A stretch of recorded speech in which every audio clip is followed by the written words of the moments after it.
இன்றைக்கி சூப்பராக ஒரு மொக்கை வாங்கினேன். என்னன்றது வீடியோ எண்டிங்கில் சொல்கிறேன். ஹே ஆல் ஐம் போகா and welcome to my authentic Messi world.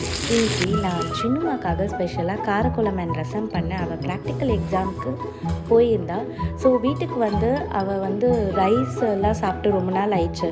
கொஞ்சம் ரெகுலராக நாங்கள் சப்பாத்தி தான் சாப்பிட்டுட்டு இருந்தோன்றதுனால நாங்கள் மோஸ்ட்லி வந்து நார்த் சைடுன்றதுனால வந்து மோஸ்ட்லி சப்பாத்தி அந்த மாதிரி தான், சப்பாத்தி தால் டோக்லி பாட்டி அந்த மாதிரி தான் சாப்பிடுவோம். உங்களுக்கு ஏதாவது ரெசிபி தெரிஞ்சுக்க இன்ட்ரெஸ்டடாக இருந்தீங்கன்னா கமெண்ட்ஸில் கண்டிப்பாக சொல்லுங்கள். அண்ட் நான் என்ன முட்டை வாங்கினேன்றது பார்த்தீங்கன்னா, ஈவினிங் ஜிம் முடிச்சுட்டு வீட்டுக்கு போய் பார்த்தா நான் பண்ண காரக்குழம்பு ரசம் எல்லாமே அப்படியே இருந்தது. என்னென்னு ஜின்னுமா கிட்ட கேட்டால் அவள் ப்ராக்டிக்கல் முடிச்சுட்டு கொஞ்சமாக ஸ்நாக்ஸ் சாப்பிட்டுட்டு வந்ததுனால அவளுக்கு பசியே எடுக்கலைன்னு சொன்னாள். ஓகே, அதுக்கப்புறம் நைட்டில் வந்து எல்லாருமே ஒன்றா உட்காந்து சாப்பிட்டோம். எதுவுமே வேஸ்ட் ஆகலை. நெக்ஸ்ட் vlogல பார்க்கலாம். பாய் பாய்.